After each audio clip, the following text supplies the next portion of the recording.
श्री शिवाय नमस्तु भीम हर हर महादेव। स्वागत है आपका हमारे चैनल सनातन धर्म का संसार पर। दोस्तों, आप सभी लोग जानते हैं कि वैशाख का महीना शुरू हो गया है और इस वैशाख के महीने में पड़ने वाला प्रदोष व्रत बहुत ही बड़ा और विशेष होता है, क्योंकि पंडित जी ने वैशाख के महीने में पड़ने वाले प्रदोष व्रत का एक बहुत ही बड़ा और विशेष उपाय बताया है, जो कि बेलपत्री के वृक्ष के साथ कांटे वाला उपाय है। अब दोस्तों, ये वाला उपाय बहुत सारे लोग भूल गए होंगे। ये कुछ लोगों को इस वाले उपाय के बारे में याद भी नहीं होगा।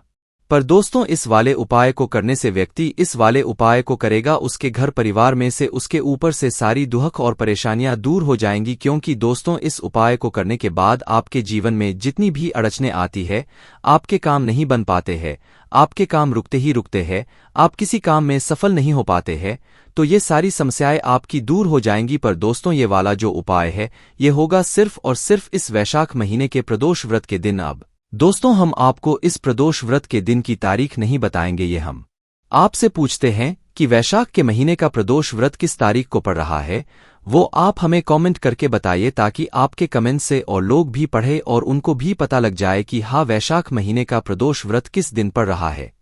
क्योंकि अगर आप लोग खुद से लिखोगे कमेंट सेक्शन में, तो आप लोगों को याद रहेगा कि हाँ, इस दिन वैशाख महीने का प्रदोषण व्रत पड़ रहा है और इस दिन हमें बेलपत्री के साथ कांटे वाला उपाय भी जरूर करना है और हमारे जीवन से दुख और परेशानियों को दूर भी जरूर करना है। तो किसी भी उपाय को जब हम करते हैं, तो उससे पहले हमें उस उपाय के बारे में ये बात समझनी होती है कि इस उपाय को आखिर करना किसको है, किस समय करना है, कहाँ पर करना है और कैसे करना है। तो देखिए, सबसे पहली बात हम लोग ये समझ लेते हैं कि आखिर इस बेलपत्री के साथ कांटे वाले उपाय को आखिर करना किसको है। तो देखो, हम हमेशा बोलते हैं कोई भी उपाय होता है तो वो घर का हमेशा बड़ा सदस्य ही करता है। विशेष रूप से अगर आप पूछो तो भाई, घर का कोई भी बड़ा जो सदस्य हो, विशेष रूप से घर की जो बड़ी माताएं बहनें हों, उनमें से कोई भी एक माता बहन अगर इस वाले उपाय को करेगी तो बहुत अच्छी बात है। अगर कोई भी माता बहन इस वाले उपाय को ना कर पा रही हो, तो फिर घर का कोई बड़ा सदस्य, चाहे वह पुरुष ही क्यों ना हो, उनमें से भी कोई एक पुरुष ये वाला उपाय कर सकता है और अपने पूरे घर परिवार के लिए जो है इस उपाय का फल ले सकता है। उसके बाद में दोस्तों, इस बेलपत्री के साथ कांटे वाले उपाय को करने का समय क्या है, तो देखो, इस वाले उपाय को करने का सिर्फ समय है प्रदोष व्रत के दिन का। आप लोग एक समय जानते ही होंगे, प्रदोष काल का समय। तो इस प्रदोष व्रत के दिन का जो इस उपाय को करने का समय है, वह शाम का समय प्रदोष काल का ही समय है। पर इस समय को आप लोग थोड़ा ध्यान से सुन लो, क्योंकि ये कोई ऐसा समय नहीं है कि 6 बजे से लेकर 7 बजे तक या 7 बजे से लेकर 8 बजे तक। ये पंडित जी ने ऐसा समय बताया है कि आप लोगों को इस वैशाख महीने में पड़ने वाले प्रदोष व्रत के दिन का ऐसा समय देखना है जब शाम हो रही हो, रात होने वाली हो। इन दोनों के बीच का जो समय होगा, मतलब जब शाम होने वाली हो, बिल्कुल हो ही चुकी हो, और रात भी होने वाली हो, तो इसके बीच के समय में आप लोगों को इस बेलपत्री के साथ कांटे वाले उपाय को करना है। मतलब आपको उपाय को करने की जो तैयारी है वो पहले से कर लेना है, और जैसे ही ये समय होता है तो आपको उपाय करना शुरू कर देना है। इस तरीके से आप लोगों को ये वाला उपाय करना है।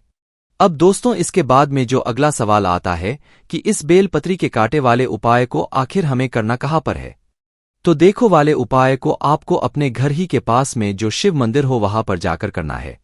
इसमें कोई अलग से यहां पर बात नहीं है। इस वाले उपाय को आप अपने घर पर नहीं कर सकते हो।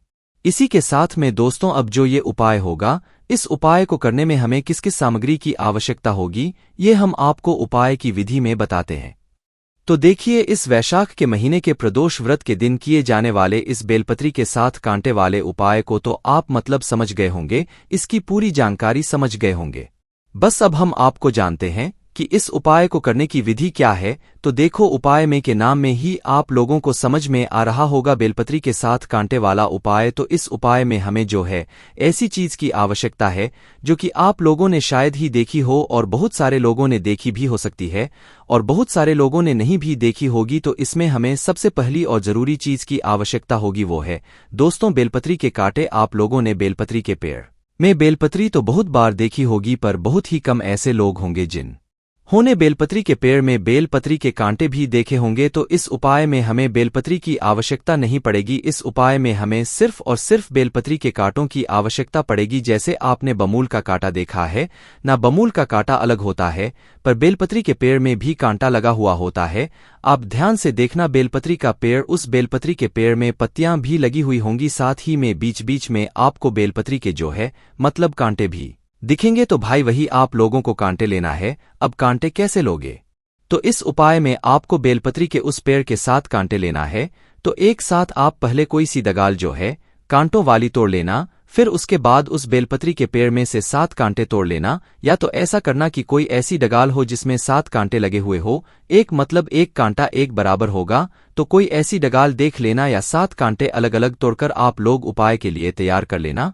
ध्यान रखना, इस उपाय में हमें बेलपत्री के वृक्ष के ही कांटों की आवश्यकता होगी, वो भी 7 कांटे ही हमें लेने पड़ेंगे। इसके बाद में दोस्तों जो अगली चीज आती है वो यह है कि अब आप लोगों को जो दूसरी चीज लेनी है वह है दोस्तों एक धतूरा है ना। धतूरा भी आप लोगों ने देखा है गोल गोल होता है और उसके गोलम गोल भी कांटे लगे हुए होते हैं।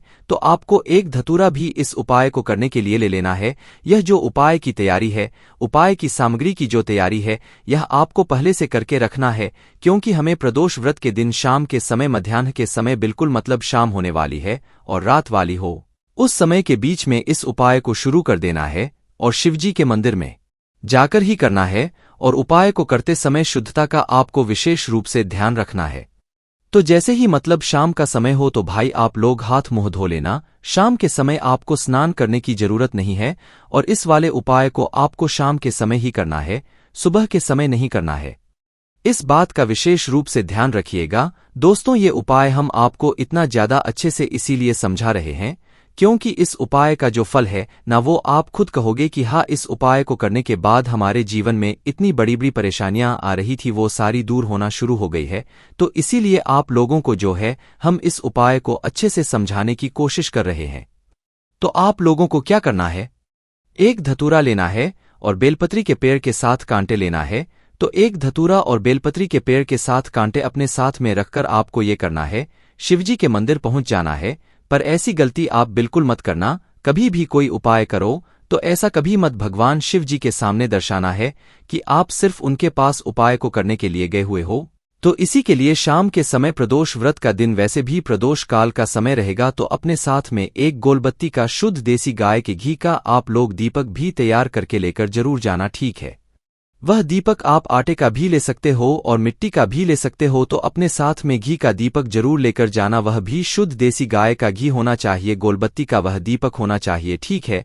वह दीपक अपने साथ में रखकर साथ ही में अपना जो उपाय की सामग्री है, एक धतूरा और बेलपत्री के पेड़ के साथ काटे, वह अपने साथ में रखकर इस वैशाख महीने के प्रदोष जब भी ये पड़े वो आपको कमेंट करके हमें बताना है।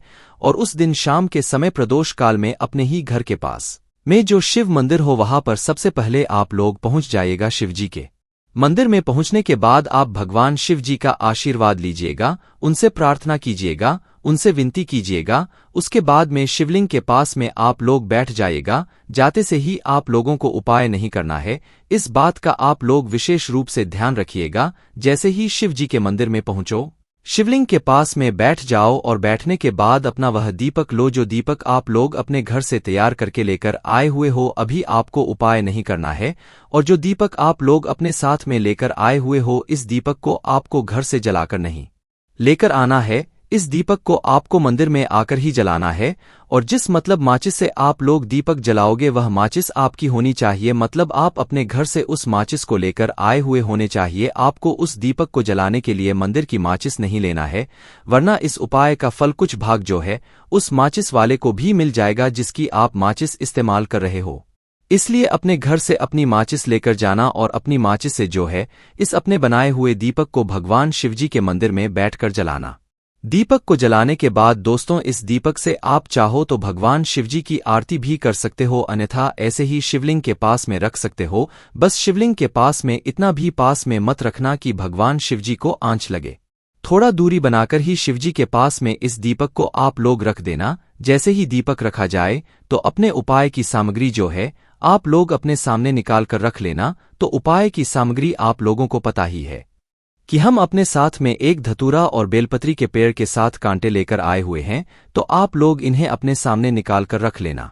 अब आपके मन में ये प्रश्न भी जरूर आएगा, क्या हमें इन दोनों सामग्रियों को एक साथ चढ़ाना है या एक एक करके चढ़ाना है, या हम बेलपत्री के जो 7 कांटे लेकर आए हैं उनको अलग अलग चढ़ाना है, कि एक साथ जो हम डगाल लेकर आए हैं उसको एक साथ चढ़ाना है। तो देखो, सबसे पहले हम आपको बता दें कि जो आप अपने बेलपत्री के साथ कांटे लेकर आए हुए हो, इन्हें पहले आपको चढ़ाना है, फिर बाद में धतूरा चढ़ाना है। हालांकि आप लोग चाहो तो पहले धतूरा भी चढ़ा सकते हो, उसके बाद में बेलपत्री के पेड़ के 7 कांटे भी चढ़ा सकते हो, पर बेलपत्री के पेड़ के जो 7 कांटे होंगे वो आपको एक साथ ही चढ़ाने हैं। चाहे आप अलग अलग तोड़कर लेकर आए हुए हो, चाहे आप 7 कांटों की डगाल लेकर आए हुए हो, वह आपको एक साथ ही चढ़ाना है, एक एक करके नहीं चढ़ाना है। ठीक है, हाँ, आप लोग पहले बेलपत्री के कांटे चढ़ आ सकते हो, फिर उसके बाद में धतूरा चढ़ा सकते हो, या पहले धतूरा चढ़ा सकते हो उसके बाद में बेलपत्री के पेड़ के 7 कांटे चढ़ा सकते हो। ऐसा आप लोग कर सकते हो, इसके अलावा और कुछ भी नहीं सकते हो। तो जैसे ही आप लोग इस बेलपत्री के पेड़ के 7 कांटे शिवजी के शिवलिंग के ऊपर चढ़ा देते हो और उसके बाद में इन्हीं बेलपत्र के कांटे के ऊपर शिवलिंग के ऊपर अपना वह धतूरा चढ़ा देते हो, उसके बाद में भगवान शिवजी के पास में ही बैठकर भगवान से थोड़ा विनती करना कि हे भगवान, हमारे जीवन में घर परिवार में जितनी भी प्रकार की दुख और परेशानी आ रही है, हमें उससे छुटकारा दिलाइए और हमारे जीवन में कभी भी कोई दुख और परेशानी ना आए। आपका आशीर्वाद सदैव हमारे ऊपर और हमारे घर परिवार ऊपर हमेशा बना रहे। ऐसी आपको भगवान से प्रार्थना करना है, विनती करना है, और भगवान से आशीर्वाद लेकर भगवान को धोख देकर वहां से उठ जाना है और अपने घर पर आ जाना है। बस दोस्तों, यहां पर ये वाला उपाय पूरा हो जाता है। इस उपाय को करने की सबसे खास बात यह है कि इस उपाय को करने का जो फल है वो आपको उपाय को करने के बाद से ही मिलना शुरू हो जाएगा, क्योंकि इस उपाय को सिर्फ और सिर्फ वैशाख महीने के प्रदोष व्रत के दिन, वो भी शाम के समय, जब शाम हो रही हो और रात होने वाली हो, उस समय के बिल्कुल बीचों बीच में ही, इसके अलावा और कभी नहीं करना है। बाकी दोस्तों, यहां पर ये वाला उपाय पूरा हो जाता है। इस उपाय को करने के बाद आपकी जीवन में जितनी भी प्रकार की दुख और परेशानी चल रही होगी, चाहे परीक्षा में पास ना हो रहे हो, चाहे एग्जाम में सफलता ना मिल रही हो, चाहे नौकरी ना लग रही हो, चाहे घर में लड़ाई झगड़ा होता हो, किसी भी प्रकार की परेशानी हो, दुख और समस्या हो, वे सारी आपकी दूर हो जाएगी। बाकी दोस्तों, इस उपाय करने में अगर आपको कोई भी दिक्कत समस्या आती है तो कमेंट करके पूछ सकते हैं। श्री शिवाय नमस्तु भीम, हर हर महादेव।